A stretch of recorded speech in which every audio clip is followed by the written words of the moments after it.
Oke, melanjutkan keterangan yang tadi ya. Untuk berikutnya itu adalah produksi ya. Ini ada artinya tujuan. Silakan kalian baca. Bu Citra akan menerangkan sedikit ini fungsi produksi supaya kalian nggak bingung ya. Apa sih maksudnya ini loh? Nah, ini ada key sama dengan F dalam kurung C, L, R, T ya. Nggak usah bingung.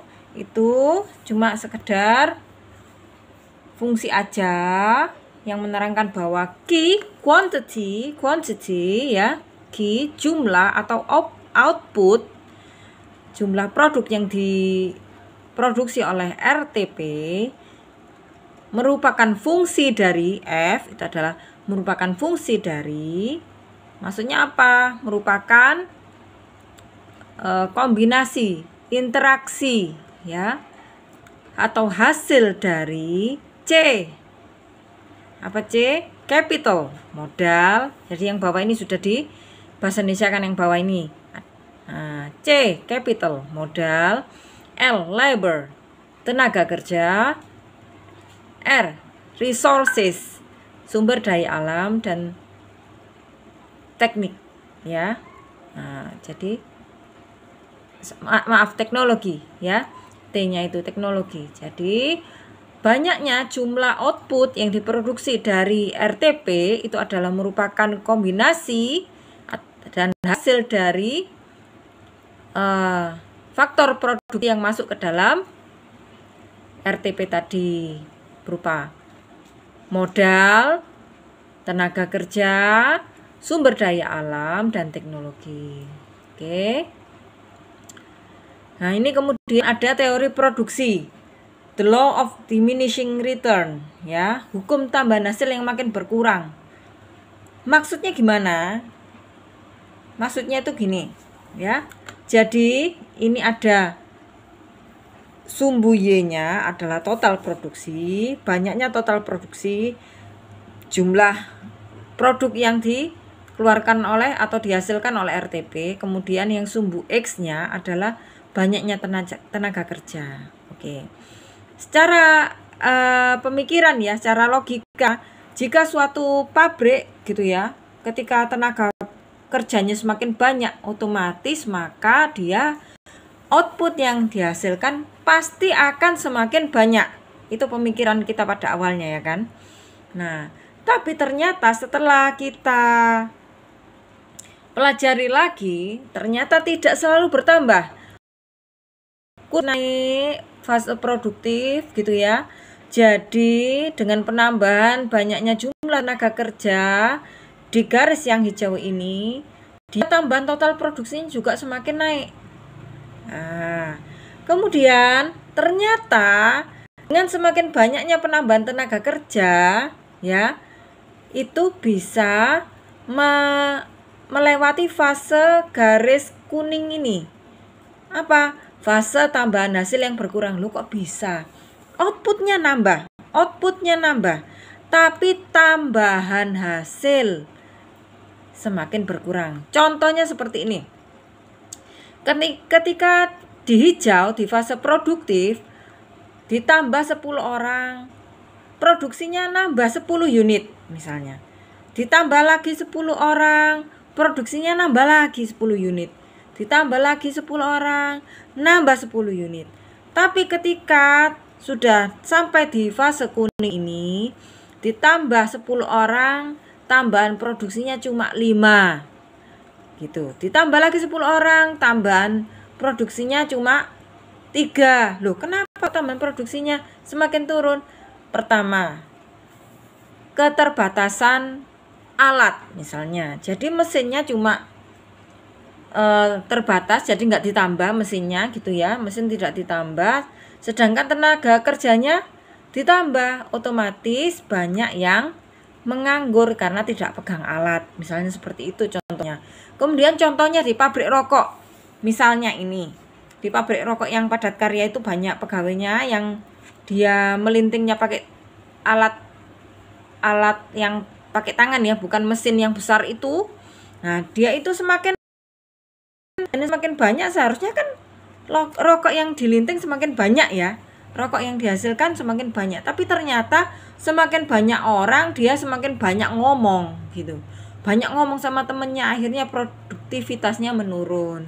Jadi itu beberapa alasan diantaranya. Nah, jadi ada titik ketika ini namanya titik diminishing return. Jadi sampai di titik ini ketika ditambah tenaga kerja, dia tambahan hasilnya itu semakin berkurang. Totalnya tetap nambah dia. Ini tetap nambah dia totalnya, cuma semakin naik ya. Loh, kalau ditarik garis dia naik terus. Cuma tambahannya itu semakin sedikit, nggak sesuai dengan tambahan tenaga kerja. Nah, kemudian kalau sudah sampai di titik produksi maksimal, nah ini kalau ditambah tenaga kerja maka produksinya semakin turun. Nah, ini fase hasil negatif. Ya kan? Kalau misalnya sudah pabriknya cuma luasnya segitu, ya, luasnya segitu, mesinnya juga tidak ditambah gitu ya. Otomatis penambahan tenaga kerja maka akan semakin tidak menguntungkan bagi perusahaan, banyak yang nganggur karyawannya, istilahnya begitu.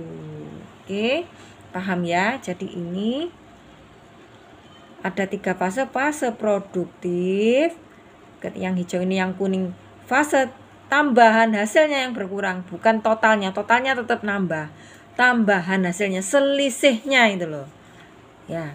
Terus yang sampai merah ini sudah tidak bisa ditambah, malah dia negatif, hasilnya semakin turun.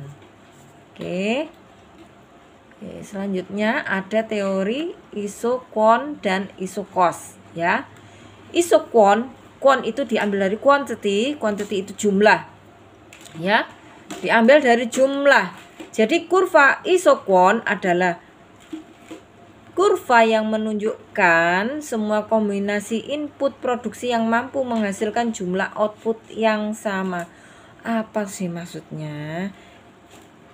Gini loh, contoh ya, input kan ada banyak ya, ada modal, tenaga kerja, mesin, bahan baku gitu ya. Nah, ini ada 2 sumbu ya, ada input X dan ada input Y. Nah, kombinasi pasti di perusahaan itu pasti kombinasi, di pabrik itu pasti kombinasi, enggak mungkin cuma satu. Misalnya tenaga kerja aja enggak ada bahan bakunya terus mau produksi apa kan gitu ya.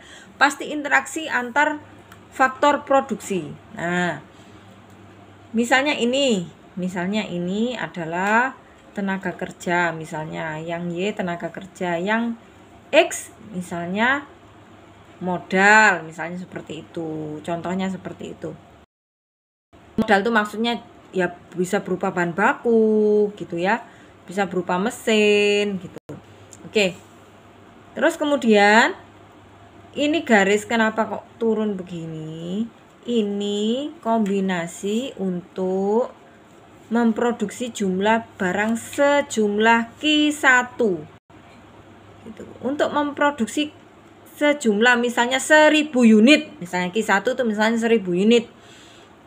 Atau tadi tenaga kerjanya kalau sedikit ya, kalau misalnya ini yang sedikit, apa ini, modalnya sedikit, maka tenaga kerjanya yang banyak. Nah, nanti semakin ke sini, ini tenaga kerjanya sedikit, modalnya yang jadi banyak, jadi dia mengikuti sesuai ya, sama seperti matematika seperti itu. Nah, kemudian loh, ini kok bisa naik kurvanya? Iya, kalau misalnya pemimpin perusahaan, pemimpin manajernya itu misalnya menginginkan jangan produksi 1000, naik 2000, maka butuh berapa gitu loh, butuh input tenaga kerjanya berapa input mesinnya berapa. Jadi ini kurva ini adalah kombinasi faktor produksi untuk menghasilkan barang yang sama. Kalau satu kurva ya, ini 1000. Nah, ini berubah-ubah, tenaga kerja sama modalnya berubah-ubah untuk satu garis. Kalau naik garis beda lagi, jumlahnya, outputnya berapa, 2000. naik lagi berapa 3.000, itu permisalan. Itu maksudnya kurva isokwon. Iso itu sama, kwon itu jumlah, berarti jumlahnya sama tapi kombinasi faktor produksinya berbeda. Oke, lanjutnya kurva isokos. Kurva isokos adalah kurva yang menunjukkan semua kombinasi faktor produksi yang mampu dibeli oleh perusahaan dengan dana yang sama. Jadi contohnya, kalau tadi kan untuk memproduksi barang yang sama, kombinasi faktor produksinya gimana gitu ya. Ini uangnya segitu, misalnya uangnya 1 miliar, bisa dibelikan mesin berapa, terus membayar tenaga kerja berapa gitu. Jadi kurvanya turun gini, slope-nya negatif ya. Jadi kalau uangnya dibelikan tenaga kerja semua dapat segini nih, titik I1. Kalau dibelikan mesin semua dapat segini. Nah, terus ini kok ada 3. Ini adalah contoh pergeseran garis isokos. Kenapa kok berubah padahal dananya sama? Kenapa? Berarti ada perubahan harga faktor produksi. Misalnya bahan bakunya makin murah, otomatis dengan harga yang sama kita dapat semakin banyak bahan bakunya gitu. Kalau yang di kurva ini tenaga kerjanya semakin murah, maka kita bisa membayar lebih banyak pegawai ya, paham. Sedangkan yang ini tidak berubah harganya, modal ya, titiknya tetap di situ. Misalnya mesin gitu ya, harganya tetap segitu ya, titiknya tetap di situ. Oke, kemudian yang sebelah kanan, kenapa sejar perubahannya?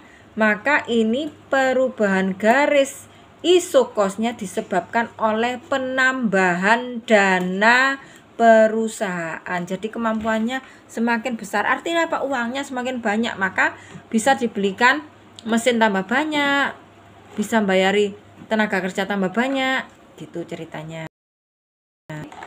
Oke, terus apa sih ini ya? Kenapa kok belajar isokwon ini tadi sama isokos, buat apa? Nah, kalau digabung kurva isokwon yang ini dan isokos, maka nanti pertemuan garisnya seperti di gambar ini nanti. Nah, ini ada garis isokos ya. Yang lurus ini isokos. Ya. Kemudian yang melengkung ini isokwon. Nanti kamu lihat lebih dekat lagi di file PowerPoint-nya ya. Ketika bertemu, maka disitulah titik produksi yang optimal. Gitu ya. Jadi ini contoh. Ini dikasih contoh.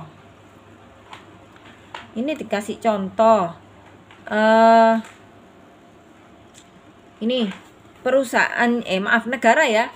Negara, ada Indonesia, ada Korea Selatan. Sama-sama memproduksi ya. Sama-sama punya perusahaan, tapi kombinasinya beda. Contoh yang Indonesia, yang kiri ini ya, dengan $900 ya. Dengan $900 dia bisa dapat tenaga kerja labor, itu tenaga kerja. Ini ya, yang atas labor dapat tenaga kerja 75. Sedangkan kalau dibelikan mesin semua dapat 25. Ini kombinasinya. Nah, kalau 900, kalau 800 otomatis turun.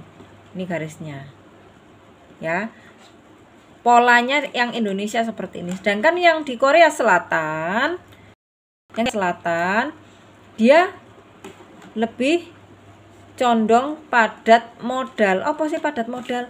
Dia lebih, pabriknya itu banyak mesinnya daripada orangnya. Beda di Indonesia ini loh. Indonesia ini padat karya. Ya, banyakan orangnya daripada mesinnya kalau di Indonesia. Seperti itu. Nah, makanya ini kurvanya lebih landai. Yang punya Korea Selatan ini dia lebih landai. Jadi di sana lebih banyak ya, pabriknya itu isinya lebih banyak mesinnya gitu. Oke. Nah, jadi tenaga kerjanya lebih mahal. Kalau di sini kan murah ya. Di Indonesia murah, ini 75 ini. Dapat 75. Untuk harga 900 itu dapat 75. Sedangkan di sana tenaga kerjanya itu lebih mahal. Nah, cuma dapat 30 seperti itu. Paham ya? Oke. Nanti kalau nggak paham kamu tanya, silakan WA, silakan telepon, boleh. Gitu ya. Oke. Nah, ini adalah kelanjutannya. Ya. Oke, kelanjutannya ini videonya sudah 15 menit. Kita putus dulu, lanjut ke video selanjutnya. Terima kasih.